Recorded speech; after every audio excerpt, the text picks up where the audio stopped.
రాజకీయ చైతన్యానికి వేదికైన ఆమ్దాల వలసలో ఇసుక రేపిన చిచ్చు ఈరోజు అధికార పార్టీని మాత్రం మింగును పడినటువంటి పరిణామాలు చోటు చేసుకున్నాయి.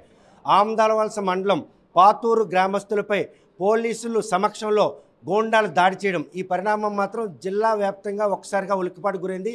వైఎస్ఆర్ కాంగ్రెస్ పార్టీ నేతలు మాత్రం గ్రామస్తులకు బాసటగా నిలిచి వారికి జరిగినటువంటి అన్యాయంపై మాత్రం అలుపెరగిన పోరాటం చేస్తున్నారు. ప్రస్తుతం నిమ్మతొర్లాడు పంచాయతీ పరిధిలోని పాతూరు గ్రామస్తులు బిక్కుపిక్కుమని జీవనం సాగిస్తున్నారు. శాంతియుతమైనటువంటి ఆ గ్రామం ఇప్పటికీ పోలీసులు రికార్డులో లేకపోయినా పోలీసులు ఆ గ్రామంలో పహారా కాయడం, ఈ పరిణామాలన్నీ కూడా ఏ దుండగులు ఆ గ్రామస్తులపై దాడి చేశారు. ఈ పరిణామాలపై ప్రస్తుతం వైఎస్ఆర్ కాంగ్రెస్ పార్టీ ఆందోళన వలస కన్వీనర్ చింతా రవికుమార్ మనతో ఉన్నారు. చూస్తే కనుక సహజ వనరుల దోపిడీలో గత ప్రభుత్వం పెట్టింది పేరు కాగా కూటమి ప్రభుత్వం ఆ బాటను నడిపిస్తూ ఈరోజు ప్రశాంతమైన పల్లెల్లో ఇసుక చిచ్చురేపే పరిణామాలు, గోండాల గ్రామస్తులపై దాడి చేసినటువంటి ఘటనలు చోటు చేసుకుంటున్నాయనడానికి ఆమ్దాల వలస పాతూరు ఘటన ఒక ఉదాహరణ చెప్పుకోవచ్చా? ఆమ్దాల వలస నియోజకవర్గంలో కోన రవికుమార్ గారు ఎప్పుడు అధికారంలోకి వచ్చినా గత 2014-19 మధ్యలో అధికారంలో ఉన్నారు. ఇప్పుడు మళ్ళీ 24లో అధికారం వచ్చారు. ఎప్పుడు వచ్చినా ఆయన ఏంటంటే నమ్ముకుందంతా ఇసుకని, భూదందాల్ని. ఇప్పుడు కొత్తగా ఏంటంటే లిక్కర్ ఒకటి యాడ్ అయింది. సో ఈ లిక్కర్ దందాల్ని, ఈ మూడింటిని నమ్ముకొని ఆయన చేస్తున్నాడు. కాబట్టి మొన్న ఈ ప్రభుత్వం వచ్చిన తర్వాత అందరూ చూశారు సనపల సురేష్ అనే వ్యక్తిని శ్రీకాకుళంలో నడి రోడ్డు మీద కార్లు అద్దాలు పగలగొట్టి కాలువలోకి తోసి బట్టలు విప్పి అత్యంత దారుణంగా ఆయన మీద దాడి జరిగింది. ఒకటో ఘటన.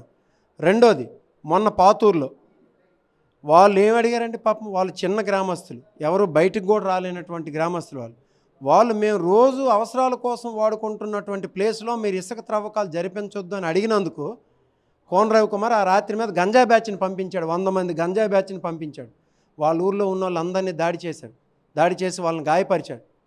సో దాని మీద ఏంటంటే మేము ఆ ఊరు వెళ్ళి పరామర్శిస్తే నిన్న కొంతమంది టీడీపీ ఆమ్దాల వలస మండల స్థాయి నాయకులు, ఆమ్దాల వలస మున్సిపాలిటీకి చెందిన నాయకులు ఒక ప్రెస్ మీట్ పెట్టి ఆమ్దాల వలసలో జరుగుతున్నటువంటి ఇసుక అక్రమాల గురించి ఓపెన్ డిబేట్కి వస్తారా అని చెప్పేసి మమ్మల్ని పిలవడం జరిగింది.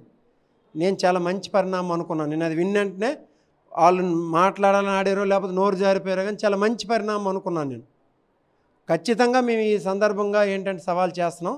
ఆమ్దాల వలసలో 2014 నుండి ఈరోజు వరకు జరుగుతున్నటువంటి ఇసుక అక్రమాల మీద, అలాగే భూదందాల మీద నా దగ్గర కొన్ని రికార్డులు కూడా ఉన్నాయి.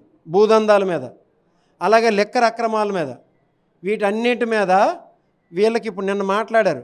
వాళ్ళకి ఏం తెలియదు, వాస్తవంగా వాళ్ళకి ఏం తెలియదు. శాండ్ పాలసీ కూడా తెలియదు.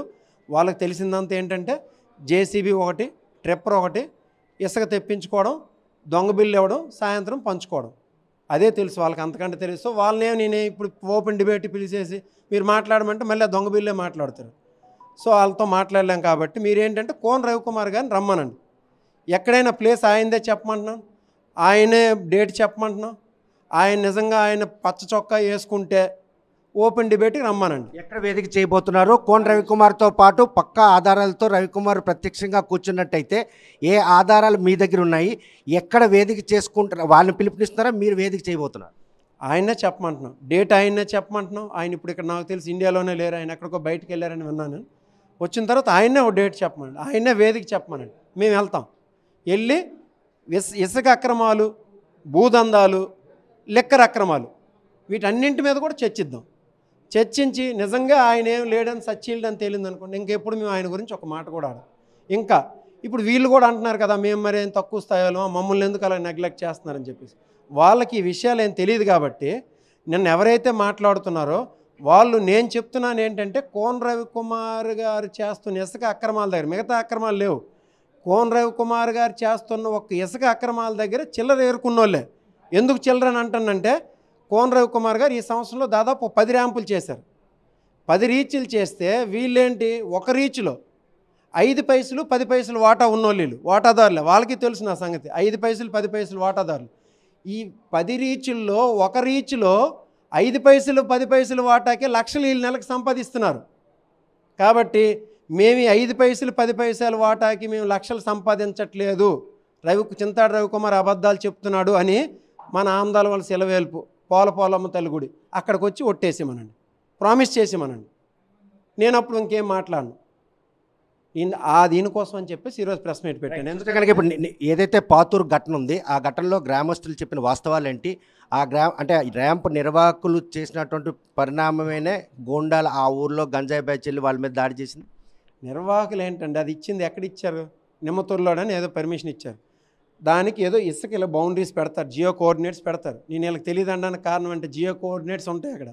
జియో కోఆర్డినేట్స్ ఇచ్చి ఎప్పుడైనా రివర్ బెడ్లో 3 మీటర్ల శాండ్ ఉండాలి. 3 మీటర్ల శాండ్ ఉంటే 1 మీటర్ మాత్రమే తవ్వడానికి గవర్నమెంట్ పర్మిషన్ ఇస్తుంది. 3 మీటర్లో 2 మీటర్లు వదిలేయాలి. ఎందుకనంటే ఇసుక ఉంటేనే వాటర్ని ప్రిజర్వ్ చేస్తుంది. అది వాటర్ బాడీస్కి ఇబ్బంది లేకుండా వాటర్ని ప్రిజర్వ్ చేయాలంటే ఇసుక ఉండాలి. సో ఇసుకని 1 మీటర్ మాత్రమే తవ్వడానికి అవకాశం వస్తుంది. పాతూరు దగ్గర ఇసుక లేదండి. వాళ్ళు ఏం చేశారు, బయట నాగావళి నది ఒడ్డునే ఎప్పుడో తరతరాల దశాబ్దాల నుండి వచ్చి ఒక మట్టి మేట వేసింది, దాన్ని పర అంటారు. ఆ పర మీద ఏం చేస్తున్నారు, వీరు వెళ్ళి కుర్రోళ్ళు క్రికెట్ ఆడుకోవడం, స్కూల్ పిల్లలు వెళ్ళి ఆటలు ఆడుకోవడం, లేకపోతే పశువులను మేపుకోవడం. ఎప్పుడైనా వర్షాలు పడేటప్పుడు ఎవరైనా ఈ మన గొర్రెలు కాపర్లు వెళ్ళి దాని మీద గొర్రెలు కట్టుకోవడం ఇలాంటివి చేస్తున్నారు. ఆ పరని 2 అడుగుల మేర మట్టిని కానీ తవ్వేస్తే కింద ఇసుక ఉందంట 10-15 అడుగులు. ఆ ఇసుకను తవ్వడం కోసం వెళ్తున్నారు. అది అనుమతి ఇచ్చిన ర్యాంప్ ఎలాగవుతుంది? అది ఆ అవగాహన వీళ్ళకి ఉండాలి, తవ్విన వాళ్ళకి. అది అనుమతి ఇచ్చింది కాదు, ఆ జియో కోఆర్డినేట్స్ కాదు. వీళ్ళు ఒట్టినా తెలియక ఏదో డబ్బులు తింటున్నారు. కోన రవికుమార్ వెళ్ళంటారా మీరు ఏదో మాట్లాడండి అంటున్నారు. సో తెలియక ఏదో మాట్లాడుతారు, దానివల్ల ఏమవ్వదు, వాళ్ళే చులకన అవుతారు. రేపు నేను ఇప్పుడు చెప్పాను పొలం తల్లి గుడి దగ్గరకు వచ్చి వాళ్ళు ఎవరైనా పెట్టగలరని, నెలకు లక్షలు సంపాదిస్తున్నారు, లేదని చెప్పి ఒట్టేయమనండి వచ్చి. వాళ్ళు నిజంగా సచ్చీళ్ళు అయితే ఒట్టేస్తే తెలిసిపోద్ది, మేము వెళ్తాం అక్కడికి. సో అది ఎందుకనంటే అది అసలు అనుమతి ఉన్న ర్యాంపే కాదు. వీళ్ళు రోజు తవ్వుకోవడమేనండి. సీసీ కెమెరాలు ఉన్నాయా? నెక్స్ట్ ఉదయం 6 నుండి సాయంత్రం 6 వరకు నడుపుతున్నారా? నదిలోకి ఒక్క మెషిన్ కూడా వెళ్ళడానికి లేదండి. మనుషులతో ట్రాక్టర్లకు లోడ్ చేసి ఆ ట్రాక్టర్లను తీసుకొచ్చి యార్డ్లో వేసి యార్డ్లో నుండి మెషిన్లతో లారీలకు లోడ్ చేయాలి. ఇది పాలసీలో ఉన్నది. ఆ పాలసీ వాళ్ళకి తెలియదు. ఇసుక తవ్వేయడం, దొంగ బిల్లులు ఇచ్చేయడం, డబ్బులు సర్దుకోవడం, ఇదే పాలసీ అనుకుంటున్నాడు. చంద్రబాబు నాయుడు కూడా అదే చెప్పాడు, మీరు ఏం లేదు ఎక్కడికక్కడ దోచుకోండి తినుకోండి అని. అది వీళ్ళ పరిస్థితి. అందుకు వాళ్ళు ఏమో మాట్లాడుతుంటారండి. వాళ్ళకి సవాళ్ళు అనేది మేము ఖచ్చితంగా ఆ సవాళ్ళకి నిల్చుంటాం. ఒక మాట అన్నానంటే పీకపోవాలిగా నిల్చోకుండా ఉన్నాం. సవాళ్ళకి ఖచ్చితంగా నిల్చుంటాం, వాళ్ళని రమ్మనండి. ప్రస్తుతం ఆమ్దాల వలస పాతూరు గ్రామస్తులపై జరిగినటువంటి ఈ దాడిలో మాత్రం ఈరోజు పోలపోలం గుడి వేదిక వారు ఏ సవాల్ అయితే విసిరారో ఆ సవాలుకి నేనైతే సంసిద్ధంగా ఉన్నాను. 2014 నుండి ఇప్పటి వరకు కూడాను ఇసుక దందాలో నిష్ణాతులైనటువంటి స్థానిక ఎమ్మెల్యే అనుచరులు పైసాకి పరక్క మాత్రం ఈరోజు దాడులు చేయించడానికి కూడా వెనకాడడం లేదు. ఆ గ్రామస్తులు ఇచ్చిన వాంగ్మూలం ప్రకారం ఈరోజు మాత్రం గంజాయి బ్యాచ్ వెళ్ళి ఆ గ్రామంలో మాత్రం ఆ గ్రామస్తులపై దాడి చేసింది. ఏదైతే వారికి స్థానిక వినియోగాల కోసం వినియోగించుకున్నటువంటి ఆ మట్టి దెబ్బ కింద ఇసుకను కొల్లకొట్టేందుకు వారు చేస్తున్న ప్రయత్నాన్ని అడిగినందుకే వారిపై ఇలాంటి దాడి చేశారు. వారు విసిరిన సవాళ్ళకు మాత్రం నేను సిద్ధంగా ఉన్నాను. ఎమ్మెల్యే వచ్చినా కూడా నేను వెనకాడదే లేదు. ఆ గ్రామస్తులు మాత్రం పూర్తిగా న్యాయం జరిగే వరకు ప్రస్తుతం ఆ ర్యాంప్ నిర్వహణ బాధ్యతను మాత్రం వెంటనే ఆపాలి. జిల్లా పార్టీ అధ్యక్షులు ధర్మాన కృష్ణదాస్ కూడా ఆ గ్రామస్తులు గోడు విన్నారు. ఈ విషయంపై మైనింగ్ శాఖతో పాటు రెవెన్యూ శాఖ, పోలీసు యంత్రాంగం కూడా పునరాలోచించుకొని ఎవరైతే ఈ దాడికి పాల్పడిన గంజాయి బ్యాచ్ ఉన్నారో వాళ్ళందరినీ అరెస్ట్ చేసినంత వరకు మాత్రం వాళ్ళు అలుపెరగిన పోరాటం చేస్తాం, ఆ గ్రామస్తులు బాధ్యతగా నిలుస్తామని చెప్తాం. మరి రవికుమార్ ఇస్తున్నటువంటి ఈ సవాల్కి కోన రవికుమార్ వస్తారా లేకపోతే వారి అనుయాయులు వస్తారన్న విషయం వేచి చూడాల్సిందే. ఆమ్దాల వలస నుండి వీడియో జర్నలిస్ట్ రామకృష్ణ రవికుమార్తో సత్యం, RTV శ్రీకాకుళం. తెలుగులో న్యూస్ కి ఫాస్టెస్ట్ యాప్ ఇప్పుడు టోటల్లీ న్యూ అవతార్లో జస్ట్ 5 seconds లో కంప్లీట్ న్యూస్. సోషల్ మీడియాలో ట్రెండ్స్ కి one stop solution. Live TV app voice search option తో ఇప్పుడే డౌన్లోడ్ చేయండి లేదా అప్డేట్ అయిపోండి. యాప్ లింక్ డిస్క్రిప్షన్ లో ఉంది.